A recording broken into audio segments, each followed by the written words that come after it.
네, 성경 말씀 보도록 하겠습니다. 신명기 32장 6절과 7절 말씀입니다. 신명기 32장 6절과 7절 말씀을 한 목소리로 함께 읽도록 하겠습니다. 읽겠습니다. 어리석고 지혜 없는 백성아, 여호와께 이같이 보답하느냐? 그는 내 아버지시요 너를 지으신 이가 아니시냐? 그가 너를 만드시고 너를 세우셨도다. 옛날을 기억하라. 역대의 연대를 생각하라. 내 아버지에게 물으라. 그가 내게 설명할 것이요 내 어른들에게 물으라. 그들이 내게 말하리로다. 아멘. 네, 오늘 대한민국 현대사라고 하는 제목으로 마이클 리라고 하는 분의 이야기를 한번 듣는 시간 갖도록 하겠습니다. 오늘 본문 말씀 32장 6절과 7절 잠시 본문 말씀으로 말씀드리면 하나님이 모세를 통해서 말씀하시는 것이죠. 성경에는 모세의 노래다라고 이렇게 소제목이 붙어 있습니다. 6절은 그렇게 말씀하는 것이죠. 어리석고 지혜 없는 백성아, 여호와께 이같이 보답하느냐. 우리도 마찬가지입니다. 오전에도 말씀을 드렸지만 이렇게 재앙이 있고 어려움이 닥친 이유는 어쩌니 저쩌니 해도 성경은 분명히 이야기합니다. 우리가 죄인이기 때문에, 이 땅이 죄로 물들어 있기 때문에 어려움이 있는 곳이다 라고 이렇게 이야기를 하는 거죠. 그럼에도 불구하고 뭐가 뭔지 안다고 하는데 헛다리 짚으면서 살아가고 있는 인생이 우리들 인생입니다. 그런 인생을 바라보시면서 하나님은 어리석고 지혜 없는 백성아 라고 말씀하는 거죠. 그러면서 이렇게 말씀하십니다. 그는 내 아버지요 너를 지으신 이가 아니시냐? 그가 너를 만드시고 너를 세우셨도다. 이분이 바로 우리의 하나님이십니다. 우리도 이렇게 고백해야 할 줄로 믿습니다. 하나님만이 내 아버지시고 하나님이 나를 지으셨습니다. 이 고백이 없으면 믿는 자라고 할 수 없는 거죠. 창세기 1장 1절에 태초에 하나님이 천지를 창조하시니라. 그 천지 안에 모든 것이 담겨 있습니다. 저희 유아실에 뛰어놀고 있는 우리 이쁜 딸, 손주들 또한 하나님이 다 만드셨다라고 하는 고백이 창세기 1장 1절의 말씀이죠. 그러면서 또 이렇게 이야기하십니다. 옛날을 기억하라. 역대의 연대를 생각하라. 과거를 잊은 백성은 멸망합니다. 똑같은 일을 똑같이 겪으면서도 개선할 수 없는 지금 대한민국 상황이 그런 것이죠. 100년 전의 모습과 지금과 거의 다를 바 없는 상황입니다. 이런 것을 바라보시는 하나님께서 이야기하십니다. 내 아버지에게 물으라. 그가 내게 설명할 것이요 내 어른들에게 물으라. 그들이 내게 말하리로다. 우리 어른들은 물론 우리보다 컴퓨터도 잘 모르시고 4차 산업혁명이 뭔지 드론이 뭔지 잘 모르십니다. 그렇지만 살아온 그 세월의 경험과 직접 보고 들은 그것은 무시 못하는 것이죠. 저는 그런 생각을 어릴 때 좀 했습니다. 인간이 진화론, 학교에서는 당연히 진화론으로 배우죠. 근데 그런 생각을 했어요. 좀 지저분하게 들릴 수도 있겠지만 인간이 태어난 다음에 하는 게 먹고 자고 싸고 먹고 자고 싸고 하는 건데, 먹는 건 그렇다 쳐도 싸는 시간만 좀 없어진다고 해도 그걸 아껴가지고 더 좋은 즐겁고 행복한 일에 더 쓸 수 있잖아요. 그리고 그런 생각도 해봤어요. 똥냄새가 좋으신가요? 별로 안 좋아요, 그렇죠? 장석에 그게 응가가 많이 있을 때 끼는 방구 냄새는 완전히 그 냄새입니다. 근데 진화라고 하는데 왜 그 똥은 이쁜 똥으로 안 바뀌었을까 이런 생각을 한 적이 있어요. 똑같다라고 하는 거죠. 인간이 살아가는 삶의 모습은 똑같다. 전도서도 그러죠. 해 아래 새 것이 없다라고. 과거에 물어봐라. 이런 이 본문을 가지고 오늘 대한민국 현대사, 특히 우리나라의 역사는 많이 왜곡됐습니다. 중국의 동북궁정이라고 하는, 중국은 우리나라의 삼국시대 그 이전 이런 모든 것을 자기네 역사의 한 부분이다라고 이렇게 포함시키라고 하고 있고, 또 우리나라는 일제 36년을 거치면서 일본들이 이 땅의 많은 유적지 다 가져가고 훼손시키고 막 그런 것이죠. 기억나는 역사서는 삼국유사, 삼국사기, 이건 들어보셨죠? 예, 거기에 대표적으로 나오는 게 예, 곰, 마늘 쑥 먹고 예, 태어난 단군이다. 뭐 이렇게 해가지고 그런 이야기들인데, 특히 현대사는 많이 또 무엇이 옳은 것인지 지금도 갖고 있는 역사관이라고 하죠. 보는 눈에 따라서 이렇게도 바라보고 저렇게도 바라보고, 또 정권이 바뀌면서도 예, 그런 것들이 많이 달라지고 있습니다. 무엇이 진실인지 아닌지, 그 이전에 무엇이 사실인지 아닌지조차 제대로 판가름 나고 있지 않은 상황이 지금의 상황입니다. 오늘 대한민국 현대사의 이제 영상을 통해서 보실 분은 마이클 리라고 하는 분입니다. 예, 잠시 소개하는 영상이 포함되어 있기 때문에 짤막한 거 일단 한번 보도록 하겠습니다.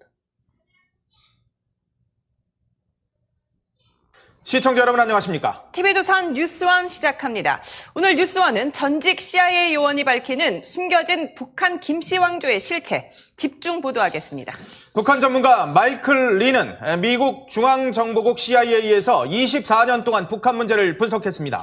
우리 현대사에서 국가 안보를 뒤흔든 굵직한 사건을 직접 목격한 숨은 진실의 산 증인이기도 합니다. 홍혜영 기자가 소개합니다.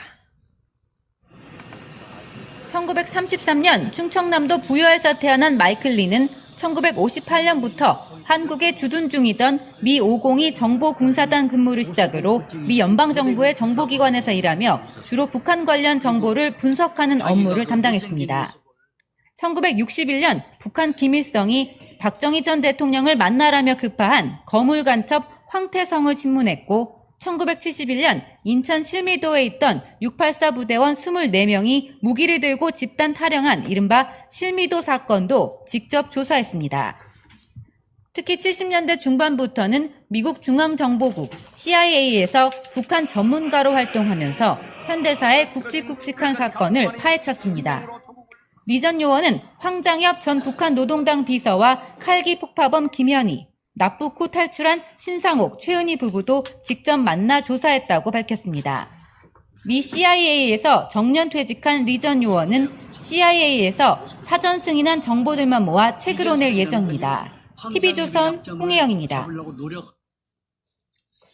네, 혹시 들어보신 적 있으세요? 마이클 리라고 하는 분의 아마 거의 처음이실 겁니다. 33년에 충남 부여에서 이제 사남매 막내로 태어났습니다.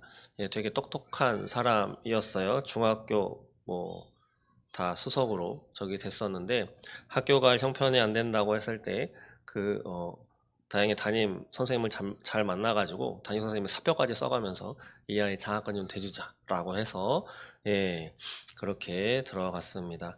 어찌어찌 해서 미군과 연결이 돼가지고 영어도 잘했기 때문에 CIA에 그렇게 복무를 하게 돼서 수십 년 동안 그렇게 많이 일을 했어요. 그래서 책도 나와 있습니다. CIA 요원 마이클 리라고 해가지고 책이 나왔는데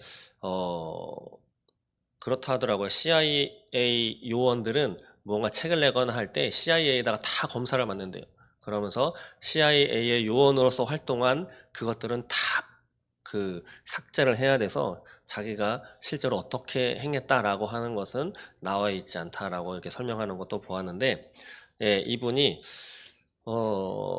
직접 목격하고 경험하고 또 북한에서 탈출한 그런 사람들을 직접 신문도 한 잠시 설명 나왔지만, 이분은 또 신학교를 나왔어요. 침례회 신학교를 졸업을 했고 조지 워싱턴 대학을 졸업을 했습니다. 그래서 조지 워싱턴 대 정치학에서도 북한학 박사를 갖고 있는 분입니다.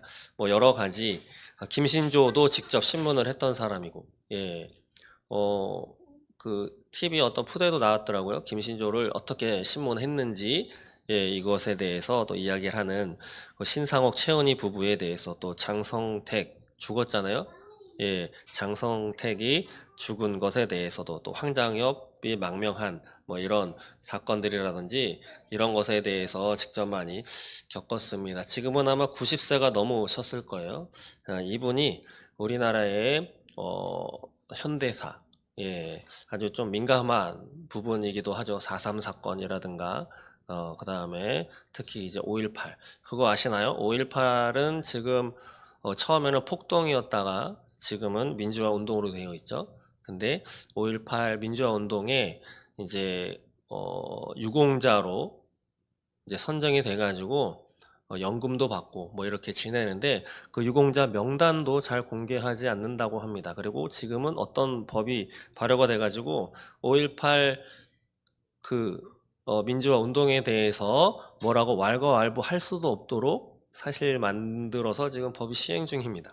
그래서 예를 들면 공식적으로 5.18은 폭동이라든지 아니면 뭐 그런 것에 대해서 공식적으로 이야기를 하면 아마 법에 저촉이 될 겁니다. 그래서 오늘은 조금 민감한 문제이기도 한데 이분이 직접 그런 것에 대해서 또 그 사건이 일어나기 이전에 이것이 어떻게 발단이 됐는가 CIA 요원으로 활동할 때 자기가 직접 보고 들은 입수한 그런 내용들을 가지고 오늘 우리 대한민국에 어떻게 사실을 바로 알고 행해야 하는가, 또 기도를 어떻게 해야 할 것인가 라고 하는 것에 대해서 이야기를 하시는 영상입니다. 한 40분 정도 되거든요. 한번 귀를 기울여 보시고 정말 저 분이 이야기를 하는 것이 진짜인지, 어떤 내용이 앞뒤가 어떻게 되는지 한번 들어보시는 시간 되기를 바랍니다.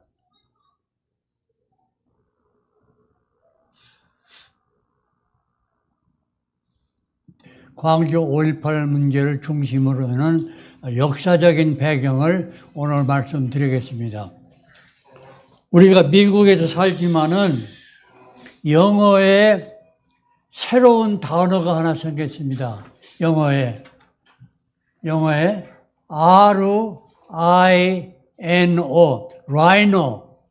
Rhino라는 단어가 새로 생겼는데 이게 무슨 말인 거니? 약자요. Republican in name only. 공화당원, 이름뿐인 공화당원이라는 단어요. 그런데 이게 무슨 뜻인 거니? 공화당원에게만 얘기하는 게 아니라 간판은 멋있게 걸어놓고 간판에 해당하는 실적이 없는 것을 얘기할 때 라이노라고 그래요. 그 새로 생긴 영어 단어예요. 라이노. 대한민국이 이와 같은 실수를 과거 72년간 지속해왔습니다. 대한민국의 탄생은 상해 임시정부의 독립운동 결과가 절대 아닙니다. 상해 임시정부의 활동은 모스코 레닌 정부와 합작을 해서 요인 3분의 2 이상이 친소분자들이고 사회주의 건국을 위한 친소와 관계돼가지고 독립운동을 했지, 만약에 김구를 중심으로 한 상해 임시정부의 독립운동으로 우리가 독립을 했다고 하면은 우리는 그동안 김일성, 김정일, 김정은의 통치를 받고 살았어야 돼요. 대한민국의 건국은 그게 아니고 태평양 전쟁에서 미군이 승리한 결과이며 미국이 승리한 그걸로 끝나는 거 아니고 이승만 박사에 의한 대미 애교 활동의 결실이라고 보는 것이 가장 정확한 역사의 해석입니다. 맞죠? 대한민국의 탄생은 이승만 박사에 의한 탄생입니다. 이승만 박사에 의한 대한민국 건국을 부정하고 대한민국의 건국을 정식으로 부정하고 반대한 김구 선생을 띄우는 것이 우리나라 역사인데 바로 이게 라이노예요. 간판은 대한민국인데 실적이 잘못되어 있습니다. 이 박사는 내가 남산에 있던 이승만 박사의 동상 목에다가 동아줄을 걸고 학생들이 끌고 서울 시내를 가는 걸 내 눈으로 봤습니다. 이런 위대한 우리 건국 국부를 죽이고 대한민국의 건국을 반대한 김구 선생은 효창동에다가 기념관도 세우고 동상도 세웠거든요. 이게 잘못됐어요. 이때부터 대한민국이 잘못됐습니다. 모든 원인이 민족 분단에서 옵니다. 남북 분단에서부터 오는데 오늘은 광주 5.18 얘기하기 전에 우리나라가 어떻게 해서 남북으로 분단됐는가는 역사적인 배경을 미리 알고 가는 것이 좋겠어요. 그래서 그 얘기를 좀 하겠습니다.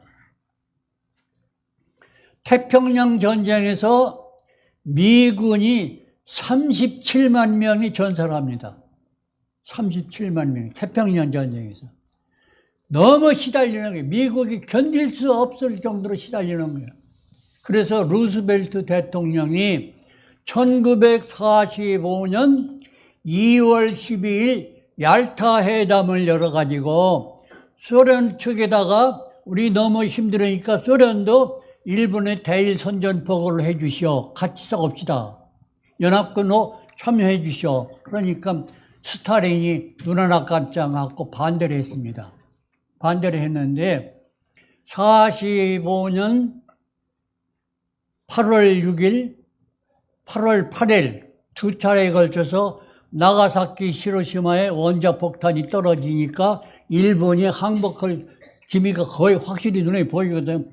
그러니까 스탈린이 그때는 얌체스럽게 일본에다 선전포고를 해가지고 참전을 합니다. 참전을 하는데 8월 15일 날 일본이 항복하죠. 소련이 참전한 경력은 일주일밖에 안 돼요. 일주일밖에. 그런데 연합군 행세를 합니다. 일주일 참전하고. 이것이 문제가 되는 거예요. 모든 우리나라의 불행의 시작이 여기서부터 시작이 됩니다. 그래서 얄타 회담의 약속이 만약에 소련이 일본에다 선전포고해서 태평양전쟁에 참여를 한다고 하면은 일본이 항복한 때에 최전방 부대에서 반격을 그었고 일본군 무장해제를 합시다. 이것이 얄타 회담의 약속이에요. 그런데 일본이 항복한 8월 15일 그때 당시 미군의 최전방 지상군 부대가 오키나와예요. 소련군은 청진까지 와 있었어요. 그래서 반격을 그러니까 일본 본토는 미군 관할구에 무장해제 미국 관할이 되고 한국은 그때는 한국단이 조선이죠. 제주도까지 소련 군대가 무장해제 관할구역이 되며 그러면은 나중에 다 무장해제가 된 다음에 한국을 완전한 독립국가로 만들기 위한 것이 43년 카이로 선언에 의해서 한국이 독립을 하게 되는데 우리나라는 45년 해방되고서 48년까지 미 군정청이 우리나라 대한민국 탄생을 위해서 산파 역할을 해요. 거기서 49년도 6월 30일 완전 철수합니다. 철수하는데 그때는 일본군을 무장해제가 끝나고 대한민국 탄생 역할을 했습니다. 그런데 소련은 북한을 끝까지 위성국으로 만들기 위해서 포기를 않고 계속 눌러 있어요. 그래가지고 시작한 것이 뭔가 하니 이렇게 하면 안 된다. 조선반도는 대한민국으로 탄생이 돼야 되는데 이렇게 분단되면 하니까 통일국가로 만들자. 그래서 한 것이 모스코 삼상회담입니다. 모스코 삼상회담. 어떤 사람은 3개국 대통령이 모여서 모스코에서 회담한 걸로 얘기를 잘못되고요. 세 나라의 애무상이 모여서 미국, 영국, 소련 세 나라의 외무장관이 모여서 모스코 삼상회담을 해가지고 결정한 것이 신탁통치요. 5년간 신탁통치해서 한국을 독립국을 만들자. 그렇게 했는데 소련의 속셈은 우물쭈물 해가지고 공작을 해서 5년이 지난 후에 한반도는 소련 지하에 독립국가를 만드는 그 야심을 품고 있는 것. 이걸 알기 위해서 남한에서는 신탁통치 반대 운동을입니다. 오늘 얘기는 강연회가 아닙니다. 이거 역사 공부예요. 역사 공부. 그때 신탁통치를 반대한 가장 중요한 인사가 한 분이 계십니다. 전주 출신 이철중 선생이에요. 이철중 선생이 주도해가지고 이승만 박사를 위해서 전국에서 신탁통치 반대해가지고 신탁통치 결의, 모스크 삼상회담의 신탁통치 결의안이 무산이 돼버려요. 무산이고, 그 다음에 어떻게 되냐. 미소 양국이 회의를 해요. 미소, 두 나라가 회의하는데, 3번 회의를 열고, 그것도 무산이 됩니다. 소련이 한반도를 위성국으로 만들다 야심을 포기하지 않습니다. 도저히 안 됩니다. 그래서 이승만 박사가 도저히 안 되니까, 그렇다고 우리가 소련에게 우리 한반도를 더 내줄 수는 없지 않냐. 그러면 남한만이라도 미군이 주둔해서 남한만이라도 자유민주주의 국가를 건설하자. 그리고 북한은 설득해서 북한이 동의하도록 하자. 거기에서는 유엔이 개입해 주죠. 미소 공동위원회가 무산이 되고, 그 다음에 생긴 것이 유엔 임시 한국위원단이라는 언커크 생겨가지고 북한에다가 설득합니다. 우리 총선하자. 북한 인구비리로 북한은 국회의원 100명을 뽑아라. 남한은 국회의원 200명 뽑고 300명 국회를 조성한 다음에 그 국회에서 대한민국의 장차 미래의 운명을 그 국회에서 정하도록 하자는 게 유엔의 주장입니다. 그렇게 해서 미소 공동위원회에 의해서 무슨 일이 생기는 거니? 48년 4월 10일 날 국회의원 선거를 합니다. 국회의원 선거를 하는데, 이걸 반대하기 위해서, 대한민국이 탄생하는 걸 반대하기 위해서 생긴 것이 48년 4월 3일 제주도 폭동입니다. 제주도 폭동.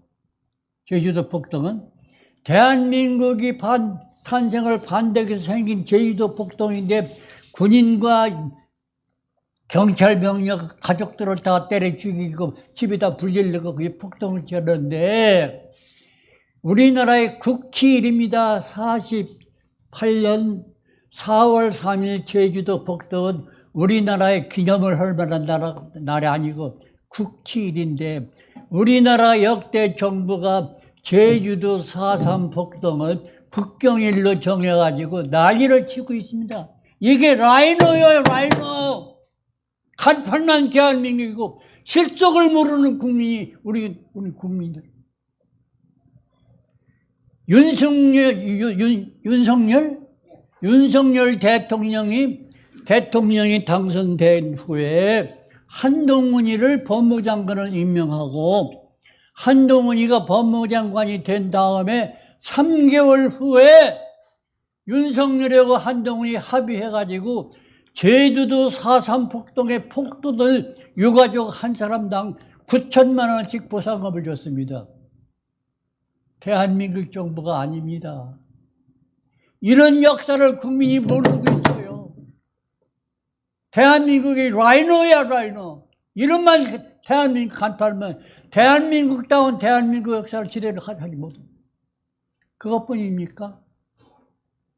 제주도 4.3 폭동뿐만 아니라 광주 5.18은 분명하게 북한이 개입해서 북한이 지시하고 북한이 참여해가지고 대한민국 전복을 목적으로 폭동을 일으켰는데, 이것을 광주 5.18을 민주화 운동이라고 주집해가지고 현직 대통령이 당선되자마자 일주일 후에 광주에 내려가서 임을 위한 행진곡을 불렀고 애국가를 부르지 않았습니다. 이것이 현재의 대한민국입니다.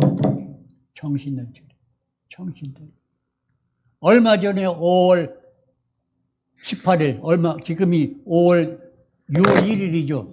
한 2주일 전이죠. 현직 대통령이 광주에 가서 애국가도 안 부르고 임을 위한 행진곡을 불렀습니다.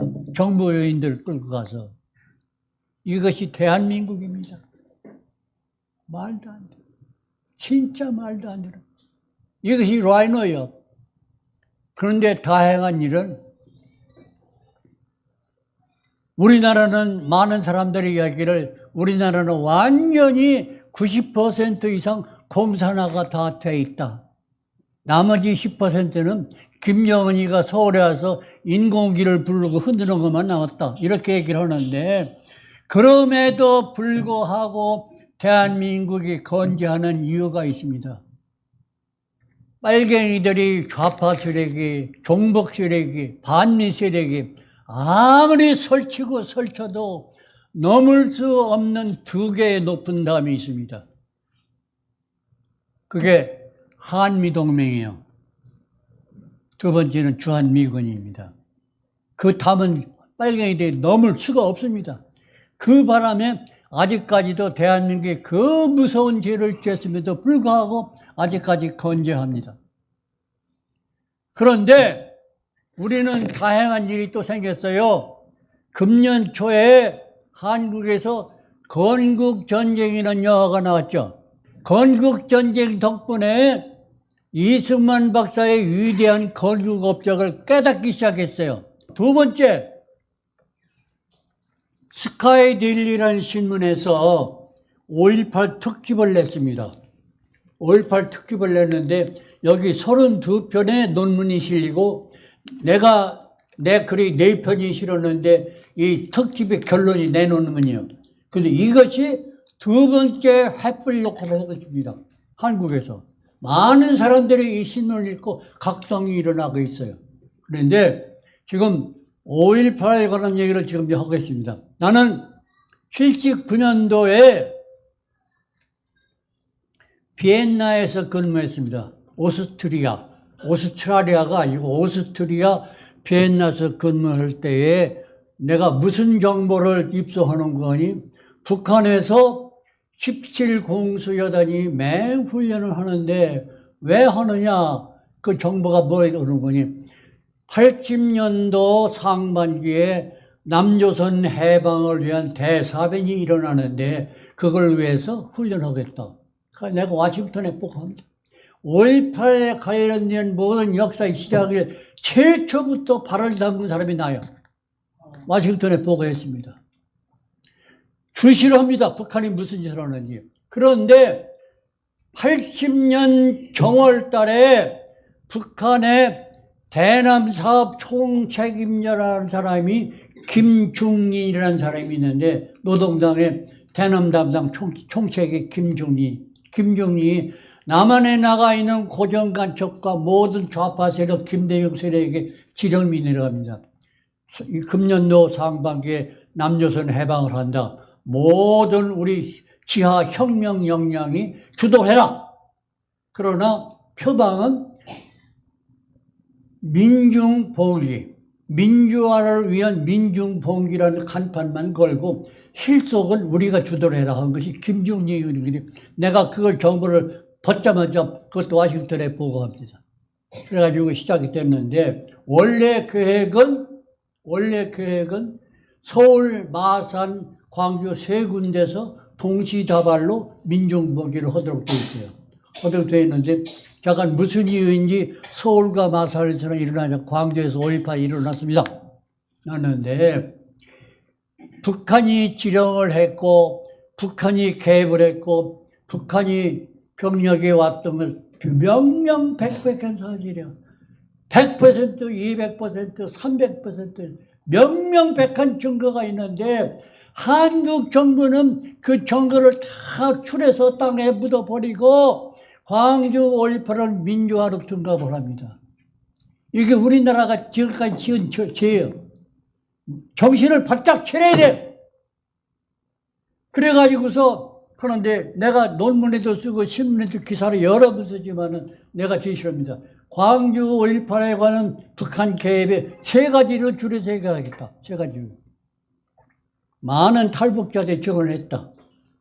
황정엽이 김덕홍도 광주 5.18을 북한이라고 했다고 김영삼 기자한테 증언을 했고, 두 번째는 북한 교과서에 광주 5.18은 위대한 수령 김일성이 남조선 해방을 위한 아주 큰 거사였다는 게 교과서에 써 있어요. 북한 교사 써 있습니다. 세 번째, 81년도, 80년도에 광주 5.18이 났죠? 81년도에 김일성이 북한 군대 정치군관회의에서 강연을 합니다. 뭐라고 강연을 하는 거니? 우리가 남조선 해방을 위한 3번의 좋은 기회가 있었다.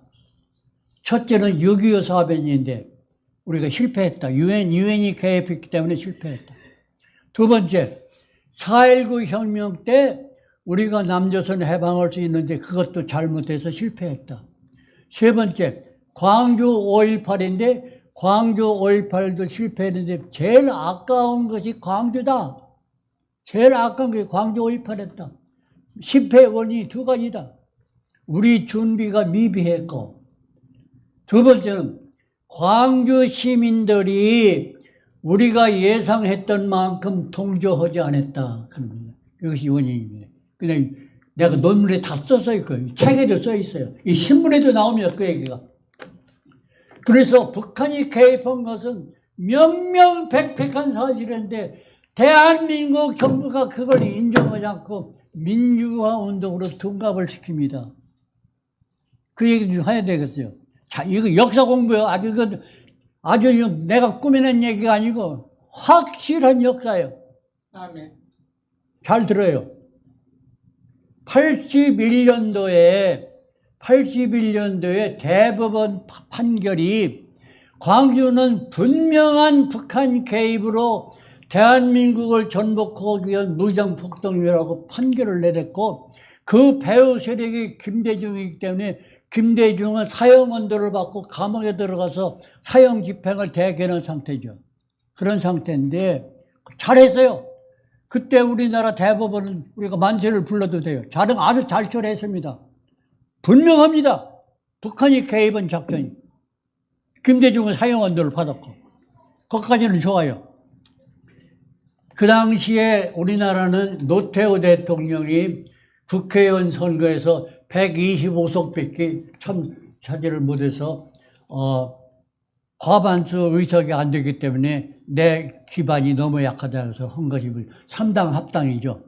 김영삼, 김종필 다 이렇게 해서 한 당을 만들었는데, 그때 무슨 일이 생겼는지 여당이 민자당이에요. 민자당인데 가락동, 저 강남의 가락동 민자당 연수원을 팔아요. 부동산을 팔아가지고 엄청난 거액이 들어왔습니다. 들어왔는데 그 돈을 누가 관리해야 되는 거니? 민자당 사무총장이는 김윤환이가 관리하도록 되어 있어요. 관리하도록 되어 있는데 우물쩍 해가지고 노태우 대통령하고 그 영부인 김옥숙 여사하고 박철원 세 사람이 몇백억을 했어요. 그러니까 김란희가 고민을 하는 겁니다. 이래서는 안 되는데, 안 된다 얘기야. 그 얘기를 고민 끝에 어디서 한 얘기가 밖으로 새나갑니다. 그 얘기가 김영삼 귀에 들어갑니다. 김영삼이가 그걸 알고서 노태우를 물고 씹기 시작합니다. 대통령 일가가 가락동 연수원 파란 돈 다 착복했다는 거. 그러니까 노태우가 큰일. 만약에 그 문제가 세상에 퍼지면 노태우는 대통령에서 내려 앉아야 돼요. 큰일 났어요.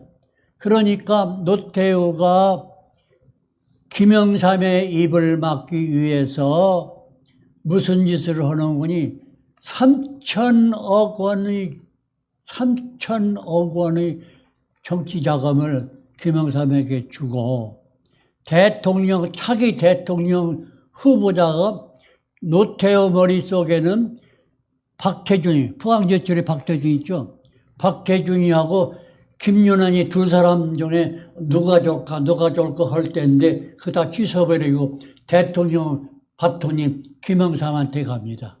김영삼 해가지고 김영삼이가 대통령이 당선이 됩니다. 거기까지도 그냥 우리가 그냥 모른 척하고 지나갈 수 있어요. 했는데 이 얘기가 비밀은 이상의 비밀은 없습니다. 반드시 비밀은 새어나갑니다. 이 얘기가 어디로 퍼져나가느니 전라도 김대중 세력에 들어갑니다. 그 전라도 김대중 세력이 김영삼이를 씹기 위해서 물고 들어줍니다. 너 노태우한테 3천억의 비자금을 받았지 않느냐? 이거 불법이다. 그리고 김영삼이를 막 물기 시작하는 거예요. 그 김영삼이는 자기가 대통령직을 수행할 수가 없어요. 이 스캔들이 퍼지게 되면. 그러니 광주 세력의 입을 막기 위해서 김영삼이가 무슨 짓을 하는 거 하니 1995년도에 11월 달에 김영삼이가 광주 5.18을 민주화 운동으로 둔갑을 시킵니다. 둔갑을 시켜요. 둔갑을 시키는데 그때에 광주 5.18 특별법을 국회에서 처리해가지고 헌법재판소에 넘어가는데 헌법재판소에서는 무슨 일이 법적 효력을 발휘하려면 의석 3분의 2 이상이 동의를 해야 돼요. 그런데 광주 5.18 특별법은 위헌이다. 5명이야. 5명. 그리고 합헌이다 하는 사람 판사가 4명이야. 9명이 맞죠? 5 플러스 4, 9명. 9명 판사 중에 합헌이라고 하는 사람은 4사람밖에 안 되고 위헌이라고 하는 사람은 5명인데 한 사람이 모자라서 위헌도 아니고 합헌도 아니고 무산돼 버렸어요. 그러니까 헌법재판소 판결이. 그렇죠? 6명이 없으니까 이쪽도 아니고 저쪽도 아니고 무산돼 버렸어요. 그때 김영삼이가 밀어붙여줘. 이것은 합헌이라고 밀어붙이는데 그 일을 같이 협력해서 광주 국가 전복 폭동을 민주화로 둔갑시키는데 2사람이 또 있습니다. 정신적 차려 똑바로. 홍준표, 안기부장 권영애, 자유한국당 대표 홍준표하고 권영애, 김영삼하고 셋이 합쳐서 광주 5.18을 민주화로 완전히 뒤집어요. 그래가지고 97년도에 대법원에서 81년도 판결, 유죄 판결을 뒤집어 엎고 광주 폭동은 민주화라고 둔갑을 시킵니다. 둔갑을 시켜서 그 특별법 때문에 무지무지한 보상금을 주는데 지금이 몇 년도에 2024년이죠. 금년 2024년 대한민국 국가 예산이 얼마인지 아십니까? 656조 3천억이 대한민국 국가 예산인데 이거 이외에 광주 특별법 때문에 대한민국에 300조 원의 예산을 낭비하고 있습니다. 광주. 우리 광주 5.18 역사를 다시 시야하자면 대한민국은 무슨 짓을 해도 망합니다. 공산국가가 됩니다. 이것을 모르고 우리 국민들이 따라만 왔는데 천만다행에 그동안 정부 주도로 광주 5.18 진상규명위원회가 있었는데 광주의 북한 개입 사실을 다 죽이고 민주화로 뒤집었는데 우리나라 민간 주도로 5.18 진상규명회를 스카이델리가 시작을 했습니다. 그래서 많은 국민이 지금 깨닫고 있고 광주 5.18 문제로 한국에 좀 불을 끓고 있습니다. 좀 대각성 운동이 일어나고 있습니다. 이 운동을 오늘 모인 여러분을 위시해서 오늘 이후로 수도권 워싱턴 일대에서도 5.18 문제에 대한 진상규명을 대각성 운동이 시작되기를 간절히 바랍니다. 이렇게 돼가지고 대한민국은 라이노, 이름만 간판이 대한민국, 속은 진짜 말도 안 되는. 이렇게 해서 대한민국이 5.18 때문에 아무리 대한민국이 잘해도 5.18을 기억나두면 대한민국은 망해요. 대한민국은 반드시 망합니다. 지금 대한민국의 경찰 병력의 50% 이상, 국가 공무원 5급 이하 모든 공무원의 90몇 %가 광주 5.18 유공자의 자녀들이요. 10% 가산점들이 다 거기다 나요. 대한민국은 그냥 썩은 나라가 아니라 폭삭 썩을 나라예요. 그럼에도 불구하고 대한민국이 아직 살아있는 이유는 아까도 얘기했지만 빨갱이들이 넘을 수 없는 두 개의 담이 있습니다. 한미동맹이에요. 주한미군이에요. 그런데 또 한 가지 속상한 얘기 할게요. 윤석열 대통령이 최근에 뭐라고 한 줄 알아요? 미국에서 한국에 방위비 분담금을 인상하라고 하니까 우리는 그렇게 할 수 없다. 미군 싫으면 나가셔요. 윤석열 입장입니다. 내가 꾸미는 얘기가 아니고 공식적으로 했어요. 미군 싫으면 나가라고. 가라고. 우리끼리 하겠다. 우리도 핵 개발하고. 미군만 떠나면은 그걸로 끝나는 게 아닙니다. 대한민국이 떠나면은 대한민국에 들어와 있는 모든 애국 자본이 다 떠납니다. 대한민국은 망할 것이 많은 얘기야. 그런데 우리나라 국민이나 정치인이나 언론인, 학자들이 역사적인 진실을 제대로 깨닫지 못하고 있습니다. 또 한 가지만 간단하게 해서 끝내겠습니다. 일본에 미군이 7개 기지가 있습니다. 일본의 주한미군이. 전 세계에 46개 해외 미국 군사기지가 있으나 제일 많이 간 곳이 일본이요. 약 5만 명이 있습니다. 두 번째가 독일이요. 독일 한 3만 명. 한국에 한 2만 8천 명. 영국, 이태리 많이 있는데 일본에 있는 7개 미군 기지가 일본 방해 임무가 하나도 없습니다. 한국보다도 몇만 명이 더 많은 미군이 주둔해 있는데도 주일 미군 사령관은 삼성 장군이에요. 한국에 와 있는 미군 지휘관은 사성 장군이다. 격이 높습니다. 그런데 일본이 있는 미군 기지는 전부 주한미군의 후방기지 역할을 하고 있습니다. 후방기지 역할.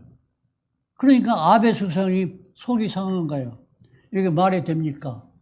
어째서 우리는 한국이 내는 방위비 분담금에 5배를 냅니까? 5배.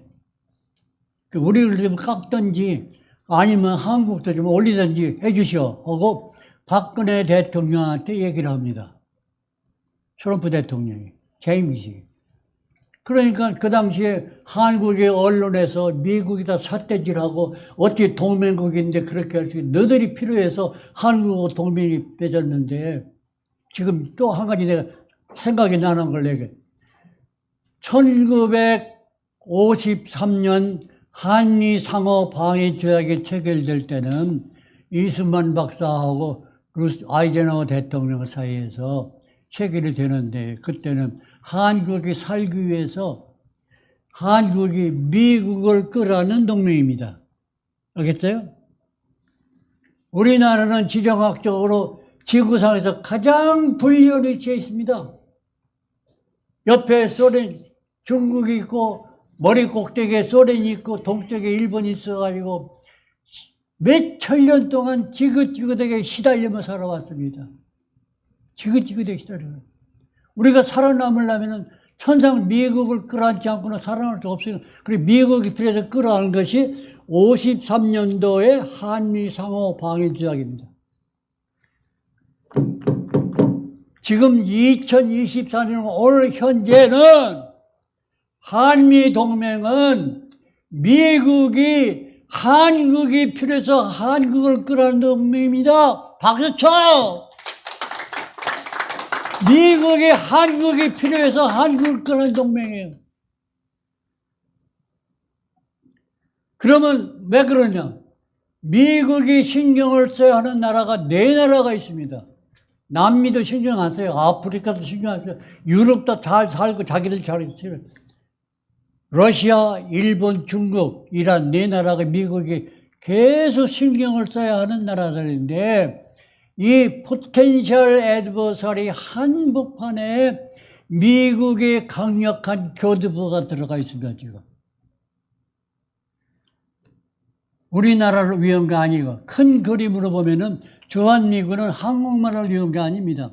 미국의 그 위대하고 거대한 전략 때문에 미군이 한국에 와 있고 미국이 한국을 붙들고 있는데 지금 생각할 때는 거의 확실한 얘기예요. 지금은 미국이 한국을 붙들기 위해서 동맹이 유지됩니다. 미국이 한국을 포기하면요, 미국은 제3국가로 추락합니다. 안 됩니다. 이런 상황입니다. 그러니까 트럼프 대통령이 아베 수상의 항의를 받았을 때 자기들 입장이 곤란하니까 박근혜 대통령한테 인상해달라. 방위 분당 인상해달라는데 박근혜 대통령 국회에서 눈치를 봐야 되고 언론 눈치를 봐야 되고 한국 경제도 생각해야 되고 확실한 답변을 못하고 우물쭈물했어요. 이거 역사이거든요. 이건 꾸며낸 얘기가 아닙니다. 우리가 확실히 오늘 이 자리를 통해서 무슨 일이 있었는 걸 알고 우리도 새로운 각성을 하고 새로운 태도를 취해서 대한민국을 지키기 위한 우리들이 되어야 되겠습니다. 그때 트럼프 대통령이 박근혜 대통령한테 박 대통령 오프 더 레cord 외교 문서에 남기지 마. 어느 기록에 두고 남기지 마. 당신하고 나와의 약속이야. 무슨 약속입니까? 내가 방위비 분담금 인상해도 그만한 돈을 벌게 해줄게. 지금 현재, 금년 현재는 우리나라가 바치는 돈이 1조 1,800원입니다. 1조 1,800원. 그런데 미국이 주장하는 것은 한국 GDP의 2.7%까지 올려달라. 그것을 앞으로 4년 동안 매년 분담금 액수의 재조정을 하려고 그렇게 진행되고 있습니다. 그런데 그럼 각하 어떻게 해야 되겠습니까? 앞으로 한국이 돈을 벌게 하는데 방위 산업을 미국이 주도하지 말고 앞으로는 한국이 방위 산업을 주도해.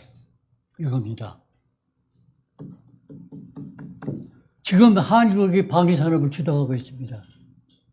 전 세계에서 한국이 무기를 살려고 줄 서 있습니다. 우리나라가 수출해서 돈을 버는데 수출 여러 가지를 수출하죠. 심지어 라면까지 수출 않는 게 없습니다. 1년에 버는 돈이 4천조 원을 봅니다. 수출해서 버는 돈이 4천조 원. 지금 현재 우리나라가 방위산업 때문에 버는 돈이 1년에 2천조 원을 육박하고 있습니다. 방위비 분담금을 인상을 해도 우리가 버는 돈이 2,000배를 돈을 벌고 있습니다. 그런데 윤석열이가 미국을 싫으면 나가라는 거예요. 이것이 현재의 대한민국입니다. 정신들 차려요. 미국이 떠나는 것은 하나님이 떠나는 여가 똑같은 얘기입니다. 안 됩니다. 하나님이 역사입니다. 우리하고 미국하고 연결됐다는 것 자체도 하나님의 역사. 이런 역사를 우리가 참 부정하고 참 제대로 깨닫지 못하고 국민이 우왕좌왕하는데 오늘 이 시간 이후부터는 모든 국민이 다시 각성을 해서 광주 5.18은 반드시 역사를 다시 써야 됩니다. 그런데 한 가지만 더 얘기하겠습니다. 더 정확한 얘기를 하자면은 2020년 5월 12일 미국 CIA와 국무성이 기밀 해제가 되는 외교 문서를 발표했는데 광주 그대로 얘기해요. 단어까지 내가 합니다. 광주 5.18은 국가 전복을 목적으로 하는 North Korean agents and South Korean 김대중 followers 합작으로 일으킨 폭동이다. 그런데 demonstration이라는 단어를 안 쓰고 democratization이라는 말도 안 쓰고 riot라는 단어를 썼습니다. 폭동이요. 폭동. 이게 미국 정부의 입장인데 한국 정부는 이걸 무시해버려요. 왜 이런 죄를 짓고 있습니까? 우리나라 정부가. 왜 국민을 깨닫지를 못합니까? 5.18은 무슨 수를 해서라도 역사 다시 써야 돼. 뒤집어야 됩니다. 5.18.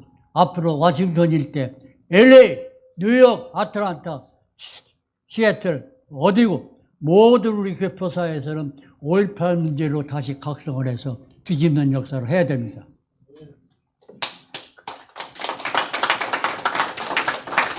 그래서 광주 5.18은 81년도 대법원 판결로 돌아가야 됩니다. 81년 판결로 대법원 판결로 돌아가야 돼. 건국전쟁으로 시작된 각성운동, 5.18 특집으로 시작된 광주 5.18 뒤집기 각성운동이 이제 한국에 벌어지고 있습니다.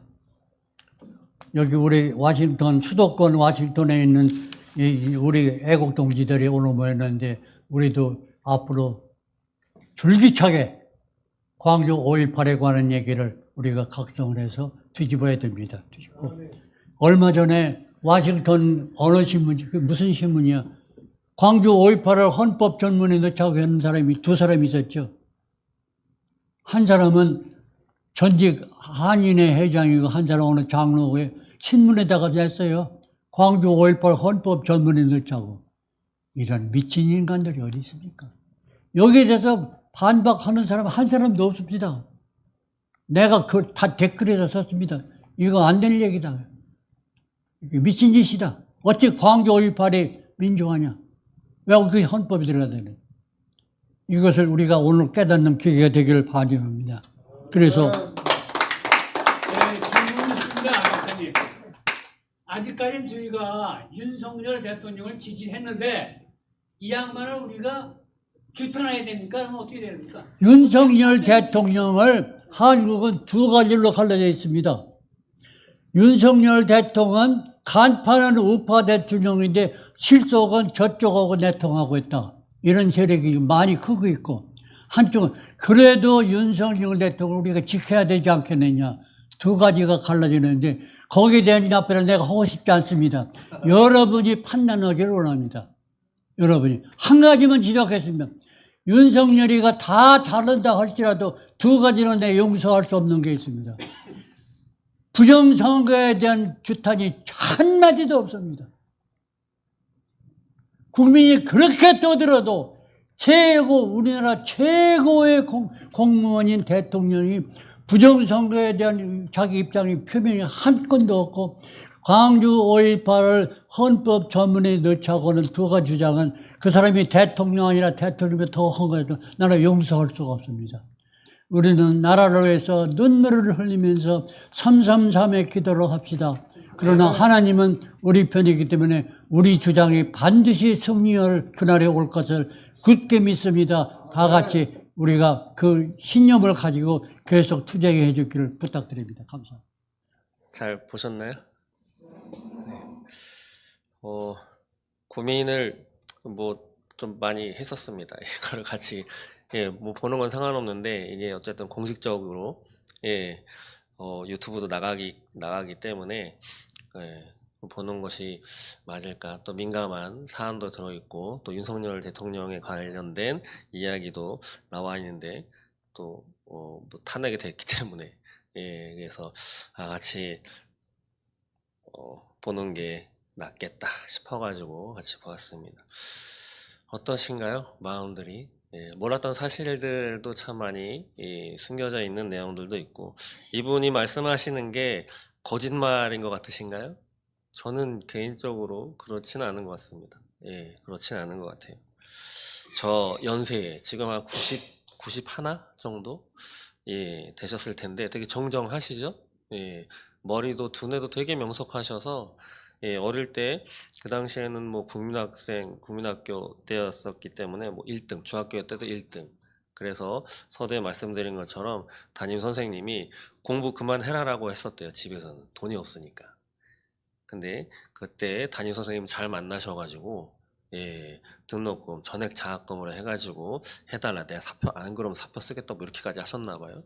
그래가지고 공부를 시작하셔서 군대도 들어가셨다가 이렇게 CIA에 취직이 어떻게 돼가지고 근무도 1, 2년 하신 것이 아니고 거의 우리나라 현대사에 대해서 5.18이라고 하면 되게 민감한 사안이죠. 저는 93년도에 대학을 들어갔습니다. 서울시립대. 근데 그때 이제 선배들이 뭐 보러 가자라고 해서 간 기억이 있고, 아, 이런 책 읽으면 좋아 해가지고 받아본 책이 그게 유물론적 역사관이라고 하는 책이었어요. 근데 앞에 좀 보다가 뭐 이런 내용도 있어? 뭐 그런데 별로 재미가 없더라고요. 그래가지고 저는 읽지는 않았던. 그리고 그때에 갔었을 때 어느 이런 모임하는 동아리 실 같은 데서 영상을 이렇게 보여줬는데, 아마 그 5.18 때에 이제 계엄군이죠. 계엄군한테 이렇게 당하는 거의 뭐 그런 장면들만 이렇게 거의 짜집기 된 듯한 영상을 본 기억이 있습니다. 저는 이분 이야기를 하신 것이 사실이라고 생각을 합니다. 사실이라고 생각을 하고, 여기서도 마지막에 부정선거 왜 윤 대통령은 이야기를 안 하느냐라고 이야기를 하시죠. 저도 이제 친한 친구한테 탄핵 사건이 일어날 때쯤 너 부정선거 이야기 나오는 거 어떻게 생각해? 라고 했더니 그 친구가 대번 야, 우리나라 무슨 부정선거 택도 없는 말이야 라고, 그냥 그것이 우리나라의 일반적인 평범한 사람들의 생각, 아, 이렇구나 라고 하는, 물론 저도 전에는 몰랐기 때문에. 스카이데일리라고 하는 그 신문은 좀 다릅니다. 기사 내는 방식도 좀 다르고, 유튜브도 찾아 들어가시면 있을 겁니다. 한 가지 부탁드릴 것은 들은 내용들을 한번 찾아가 보세요. 아, 이거 진짜 이런가? 아, 진짜 저런가? 물론 검색해도 나오지 않는 것이 있을 수 있습니다. 그러나 요즘에는 인터넷을 통해서 충분히 알 수 있는 거기 때문에, 그 무언가 기도를 하더라도, 나라를 위해서 한다 하더라도 똑바로 좀 무언가 사실을 알고 이게 어디로 흘러가야 하고 흘러가고 있는가, 또 이런 사람들이 무엇에 기반을 두고 일을 진행하고 있는지. 그리고 민주노총이라고 하는 것에 대해서도 홈페이지를 한번 들어가 보세요. 그러면 이상한 말들이 쓰여 있습니다.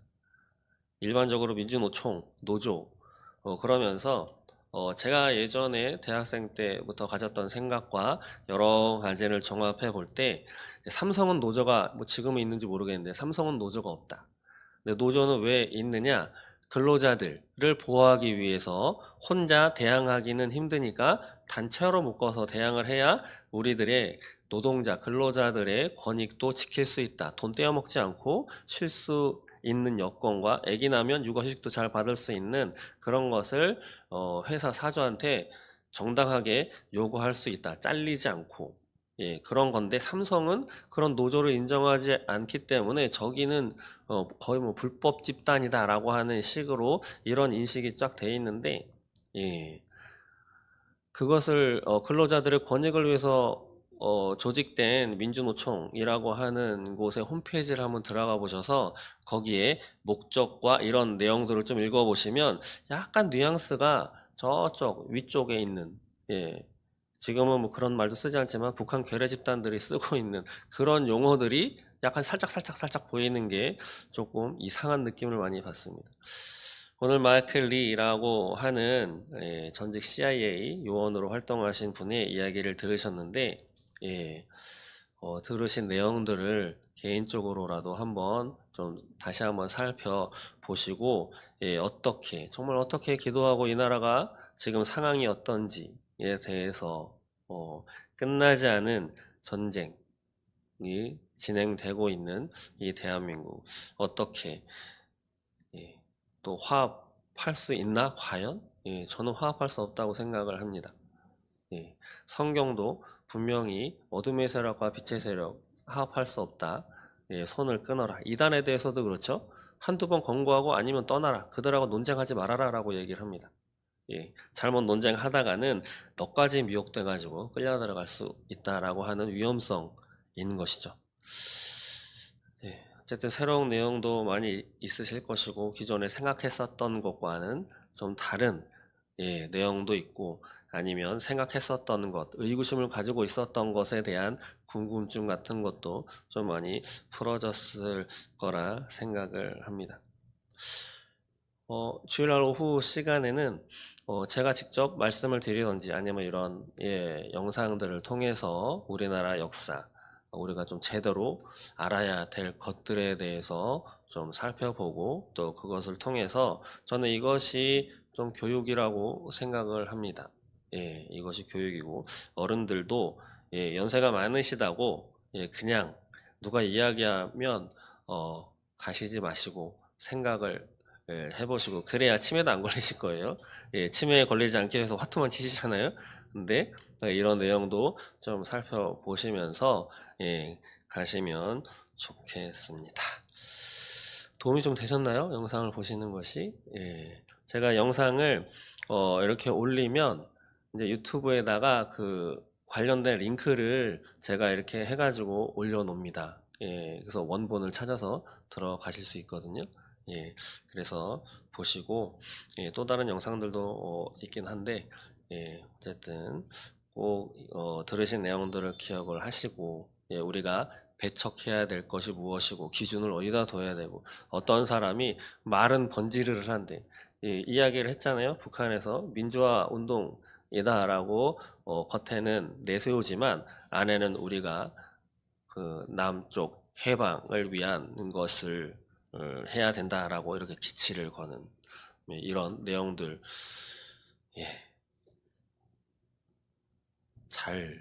똑바로 잘 살아야 되겠습니다. 우리가 알지 못하는 것들이 너무도 많이 있습니다. 법 하나 제정되는 것도 그렇고요. 오전에도 말씀을 드렸지만 그냥 TV 사가지고 틀면 다 되는 게 아닌 세상을 우리는 살아가고 있습니다. 기도하겠습니다. 하나님 감사합니다. 오늘 어쩌면 충격적일 수도 있고 어쩌면 내가 이렇게 모르고 살았구나 일 수도 있고 저것이 진짜인가 일 수도 있는 그러나 90세가 넘은 어느 노인의 이야기 그냥 간과하고 지나갈 수는 없는 내용들입니다. 하나님이 이 나라를 어떻게 붙들고 계시는가를 기준으로 또 우리 주변에 어떠한 일이 일어나고 있는지 기억하면서 정말 분별력을 가지고 오늘을 또 내일을 위해서 기도하며 잘 살아낼 수 있도록 하나님 인도하여 주시옵소서. 대한민국을 지켜주시는 하나님 감사합니다. 예수님의 이름으로 기도드립니다. 아멘.